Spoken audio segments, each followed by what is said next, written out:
สบายดีผู้ใช้งานในสุดของโปรแกรมสบายพอร์ตในในคลิปวิดีโอนี้เราก็จะมาอธิบายวิธีการปิ้นเกียร์ขนาดเกียร์ AC หรือว่า A5 ในโปรแกรมจะผ่านปรินเตอร์ที่ว่าเราใส่กับเกียร์ที่มีขนาดเกียร์ A5 หรือว่าเกียร์ AC จะนับอิดก็คือเรามาเข้าบอลในเจ้าค่าสินค้าหลังจากนั้นเราก็ไปเลือกรายการสินค้าพวกนี้ตัวอย่างแบบนี้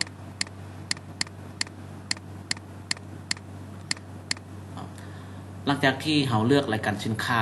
ขายไปแล้วขายแล้วเราก็มาคลิกใส่บอลรับเงินหลังจากนั้นแม่นเรากดบอลจำนวนเงินอยู่บนนี้ในกรณีที่ลูกค้าจ่ายแบบพอดีก็คือเราเลือกพอดีหลังจากนั้นแม่นให้กดยืนยันในกรณีที่ว่ามันลั่นให้แบบออโต้แบบนี้ก็คือให้ลูกค้าเปลี่ยนบนนี้จากแสดงเป็นบ่แสดงเวลาที่บันหน้าเวลาที่เรากดทำเงินปุ๊บเวลาที่เราจะบิ้นมันก็จะโซขึ้นมาหน้าต่างตัวนี้แล้ววันนี้ให้เราเลือกเป็นขนาด JAC เราเลือกตัวนี้เข้าไปปุ๊บก็จะเจอหน้าต่างแบบนี้ให้คลิกใส่บนปิ้นหลังจากนั้นแม่นให้มาเลือกซื้อปรินเตอร์อยู่บนนี้ในกรณีที่ว่ามันบ่โซแบบนี้ให้ลูกค้าคลิกบนนี้หลังจากนั้นแม่นเฮามาติ๊กใส่บน more setting แล้วมาเลือกปรินเตอร์ตัวอย่างว่าปรินเตอร์ของเฮาแม่น Epson L1 L3 210ตัวนี้เอาเลือกเข้าไปในกรณีที่มันมีระยะห่างแบบนี้ก็คือมันจะเลือเราต้องได้ปรับเราต้องได้ปรับให้มันเหมาะสมกับขนาดเกียร์ให้เข้ามาเลือกใส่บน more setting หลังจากนั้นให้เราเลือกบนนี้ตัวอย่างว่าเราจะปิ้น JA5 เรามาเลือกตัวนี้ปุ๊บก็จะได้ประมาณนี้ในกรณีที่ว่ามันตกแถวแบบนี้ก็คือให้ลูกค้ามาปรับเป็นขนาดตัวนี้ตัวอย่างว่าเราจะปรับประมาณ60ถ้าว่ามันบ่ได้ก็คือเราปรับเติม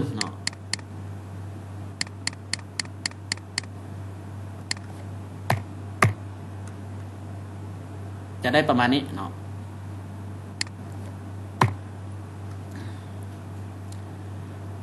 หรือว่าในกรณีที่เราต้องการอยากเปลี่ยนเกียร์ AC เรามาเลือกวันนี้ปุ๊บแล้วมาเลือก AC มันจะมีตัวหนังสือโซขึ้นมาบนนี้นี่ให้เราเบิ่งตัวอย่างว่า JAC กับ AC J5 กับ A5 แบบนี้เอาเลือกเข้าไปปุ๊บถ้าว่าในกรณีที่เราต้องการอยากปรับตัวหนังสือให้มันยาวมันน้อยก็คือเรามากำหนดในบนนี้เป็นคัสตอมตัวนี้ก็เป็นคัสตอมคัสตอมคือกันต่างแต่ว่าเรามาปรับขายบนนี้อยากให้มันน้อยคือเราปรับจำนวนตัวเลขตัวนี้ให้มันน้อยที่สุดตัวอย่างว่า50หรือว่า40ถ้าว่ากรณีที่เราต้องการอยากให้มันยังพอดี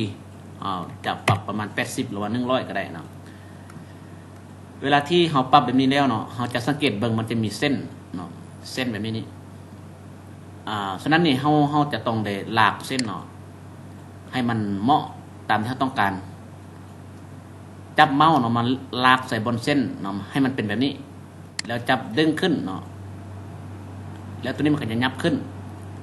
ตัวนี้เขายับมาแบบนี้เดี๋ยว